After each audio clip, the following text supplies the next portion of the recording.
Hi, I'm Matt. I'm Chris. And we did a keynote. Well, I did a keynote I was recently. on holiday. Were you? Yeah, in Thailand. I bit my tongue during lunch at my keynote, but I managed to get through it. And a lot of people afterwards asked me for the slides. So what I thought we'd do is we'd represent it in video format for you so that you get our wonderful voices over it as well. Hi. Hi. So we're Rusty Monkey, and today what we're going to talk about is building your brand in line with the customer journey.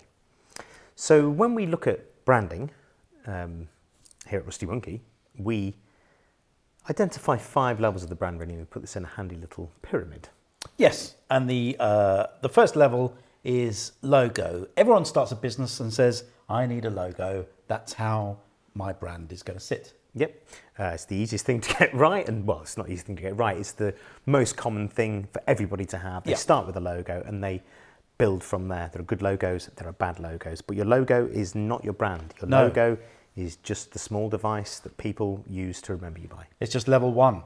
So then you get a bit better and you're on to level 2 where you go, well, maybe a logo's nice, but maybe a business card with the same kind of look, a letterhead with the same kind of look, that'd be good, wouldn't it? Yeah, and you might start getting a few images together, a certain amount of image style, and maybe you've started the journey of getting like a brand pack together as well. So you might start talking a little bit about color palettes and fonts and things like that. Which is level 4, where you try and get consistency. Level 3. Level 3, yes. So that's level 3, where you try and get consistency over things you put out. And this can be loads harder than you think, actually, because you can have that brand pack and you can have it really well done and described, but getting everybody inside an organization, inside a business to adopt everything that you need to adopt can be a real challenge. And most companies we come across, they sit around here somewhere. The biggest offender we see, actually, is, and we're very sorry about this, sales teams, but it's sales teams. Mostly because of their PowerPoint presentations. They will go off, create PowerPoint presentations, ride roughshod over all of the brand guidelines and not care about any of it. Yeah, if you have that PowerPoint man with a question mark above his head. Yeah. So consistency is a challenge. Yeah, and then following on from that, I used to think that once you got past that and everything you put out was in that same brand, then you'd won. Yeah. That's level 4. Yeah, once you started looking at all of the different ways of communicating and making sure that your brand promise is communicated everywhere, that is where most people really try and aspire to get to.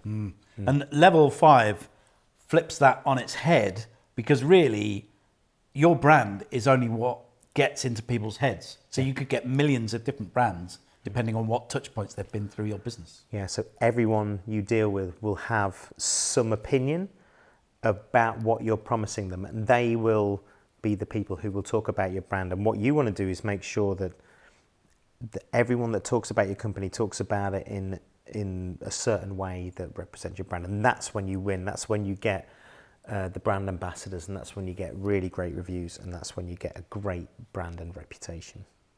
Now, like I said, most of the people we see, they kind of sit around here somewhere. They kind of sit around this consistent level. Most SMEs, that's where they get to. And really importantly, even just moving away from that consistency towards everything, it's not easy. It's not always easy. No, it's really hard. So, for example, I went to a health spa, and you'd think, if you were the managing director of that health spa, you would be going, we are a luxurious brand and people spend a lot of money, so everything is going to be opulent. But then when we checked in and went into the room, we got this as a check-in information, which is, well, frankly, bonkers. Yeah, I mean, they've failed the third part of our pyramid. They're not consistent. They had nice things. They had a glossy brochure. Their website looks okay. They're trying to communicate a certain thing, but when you get to this point, and you see horrible clip art and broken English and no thought or care has gone into it, they failed on that touch point, and that's the important thing. They failed on a touch point. Yeah. So it happens from all sizes of companies. Yeah. It's very difficult. Yeah. So we have a small plan. We call it our ABC plan. Nice and simple, right? Should be able to remember that, right? You should. And the first part of helping you move yourself from the top of that pyramid towards the bottom of the pyramid, the first thing to look at is audience, A. The second part is brand. It's your brand promise. It's formulating that idea of your company vision, what you want to say, who you stand for, what you are. And then finally, the final part is the customer journey. We didn't want to call it the ABCJ plan. No, It didn't no. sound as well. But understanding that customer journey and going through that is how you can start looking at all of those touch points and making them great. So let's start with A, audience. There's lots of things you can do here, but what we're really recommending is the first thing you do is try and understand your audience. So to do that, you really want to start describing them. Who are they? What do they care about? What do they do? What other brands do they like? And writing a bit of a persona, and there can be more than one as well. We recommend writing maybe 3, 4, 5, depending on the size of your business, depending on what you're trying to do. You may need more than one customer persona. Doesn't have to be customers either. You can also do this for people like your suppliers, your staff, everybody. So here is a pretend customer called Dave Beethoven. Oh, yes. Yeah. Good old Dave. Dave. So what do you do when you put these together? First off, what you really want to do here is describe your ideal customer. And that doesn't have to be the customers that you already have and sell to. Now, you might be able to, and here's a good place to start, you might be able to identify out of all of your customers which ones are really great. And you could use that as a profile. But some companies may be selling something to some people and going, do you know what? Actually, I am selling to these people, but these aren't, they don't share what I believe. They're not what really my customers that I want. I want these over here. Yep. So understanding what customers you want can actually change your behavior, change your brand, change your communication. It can change everything. So you should not be putting down the customers you have unless they're already perfect. You should be writing the customers that you want. And provide detail.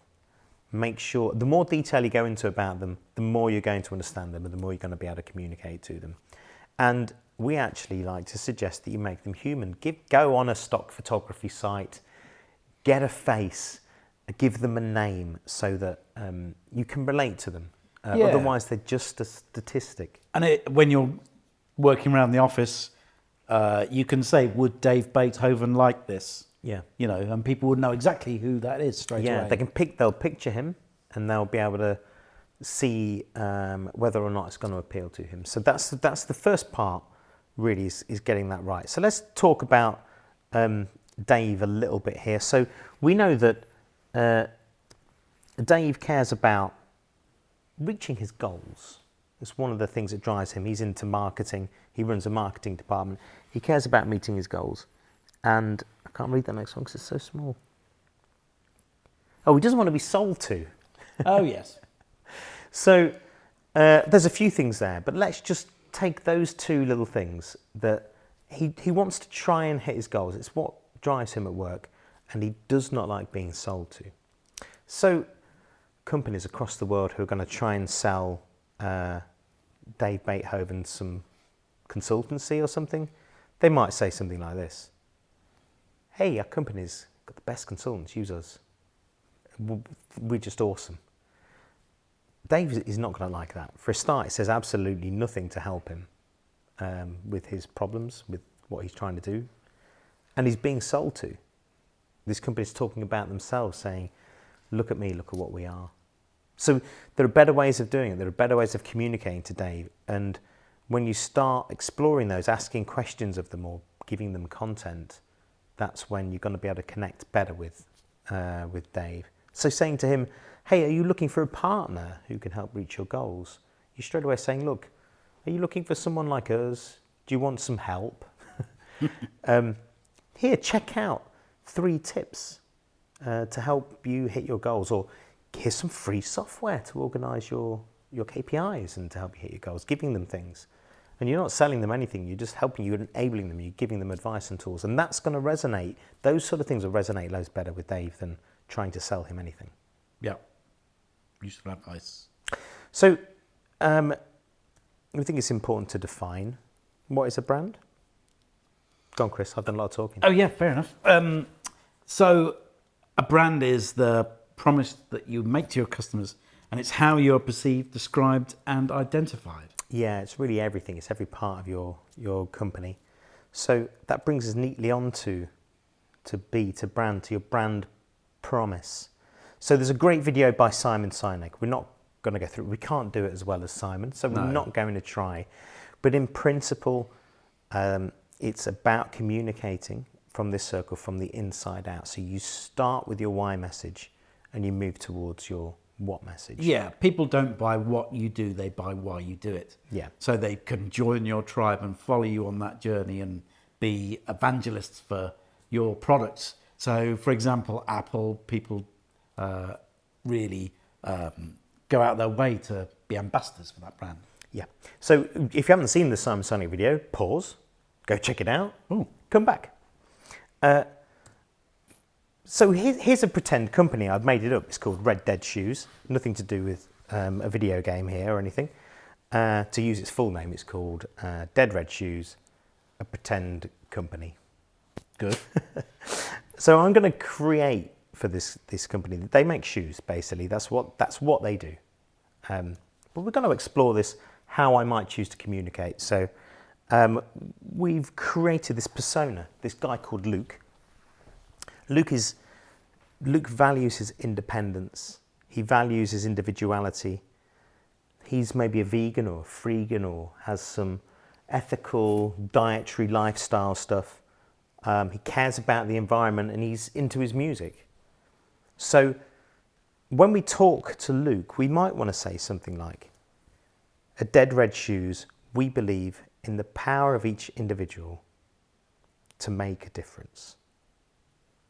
Now, what we're saying directly to Luke there is that we share his beliefs and his values around independence.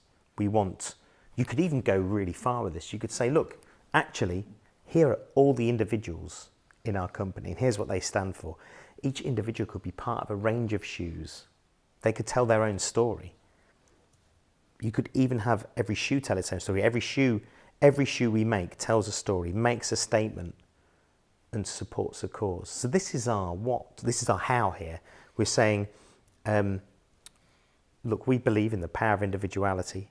Every shoe that we make makes a statement, supports a cause. When we're saying we support a cause, that's going to tap into Luke's care about the environment or his diet or whatever it might be. And what we actually do is we design and make the most remarkable footwear. So even when we get down to what we're actually producing, we can talk in a language that's going to tap into the things that Luke cares about, which is his individuality, his ability to stand out, his own ability to be remarkable with a remarkable footwear. As you start adopting these brand promises, this sort of language to people, that's when you will start moving from consistency towards everything, because you start looking at the things that your customers care about. You've identified the customers. Now you're finding a way to communicate to them and get your promise over to them. But we're still in the everything wedge.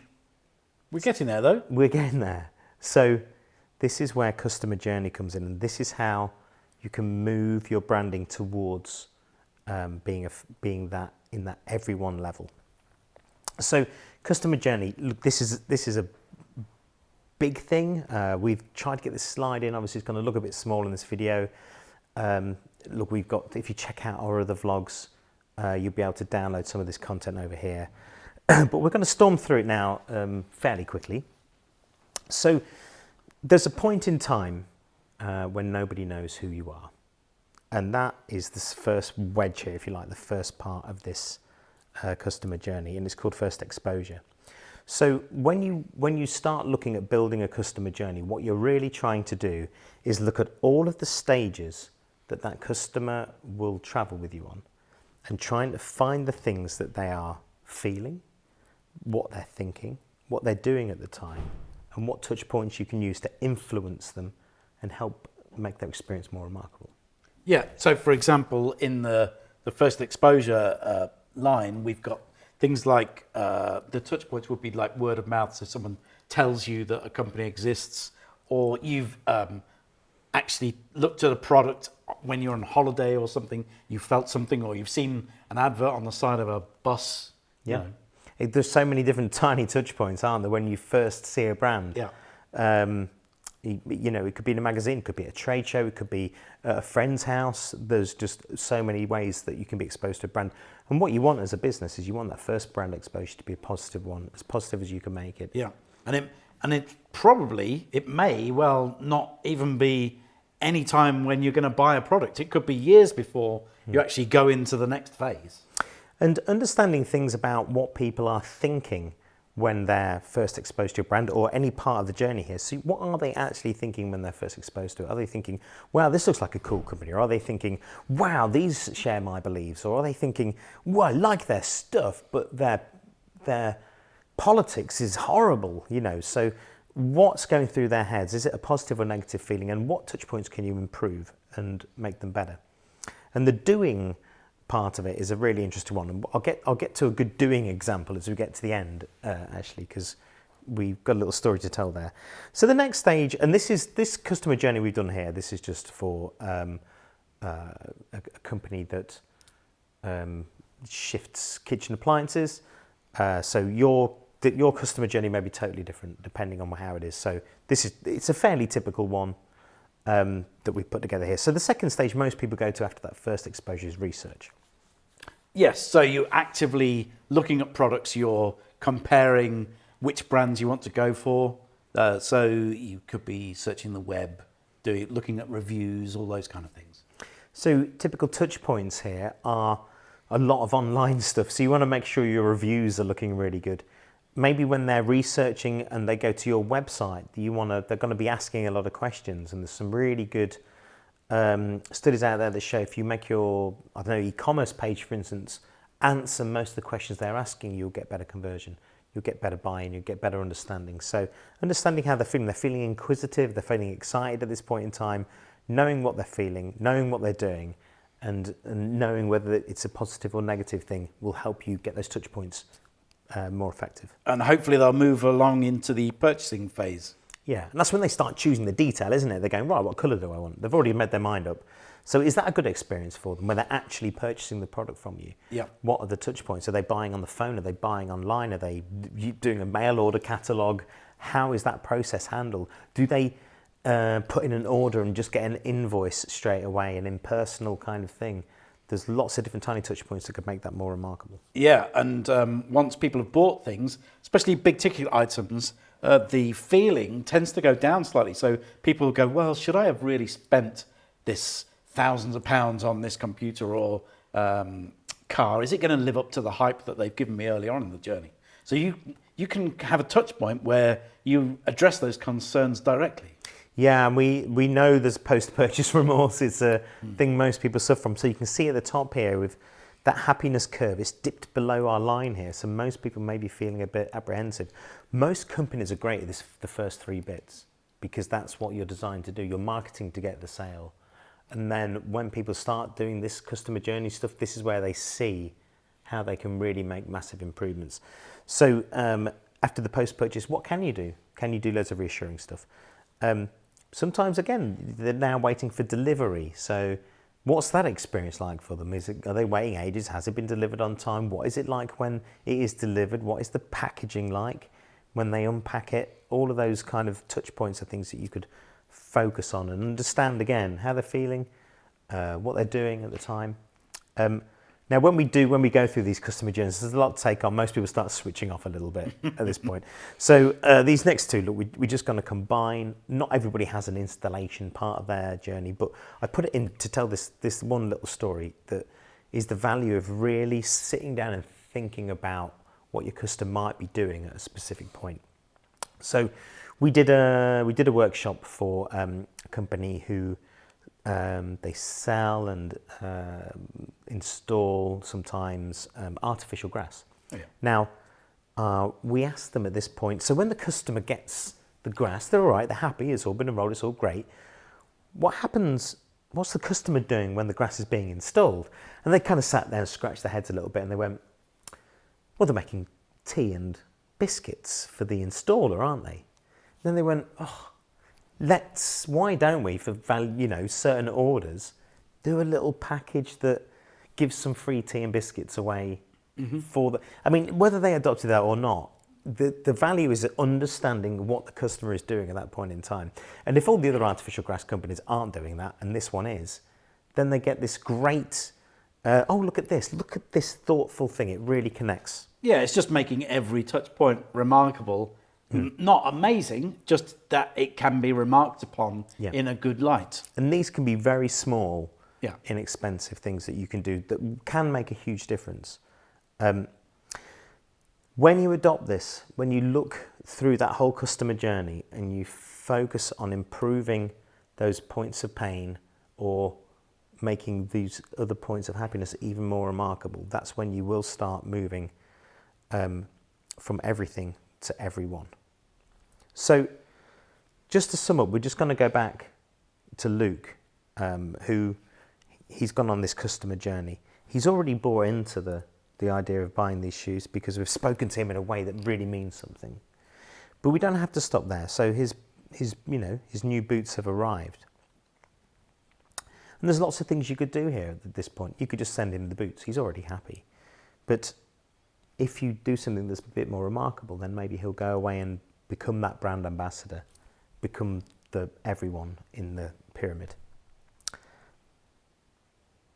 Perhaps just something as simple as a small card that says, "Packed with love by Alice."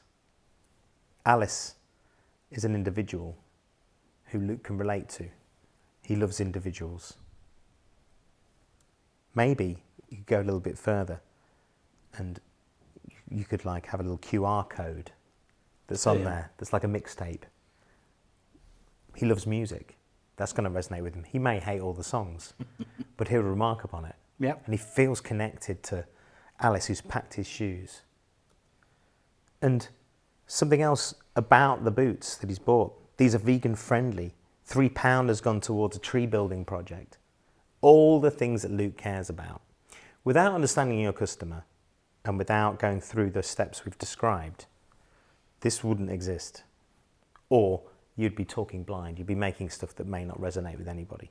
But understanding your customer, understanding your brand promise to them, and looking at all these little touch points can make Luke's experience much more remarkable, and he can become your first brand ambassador.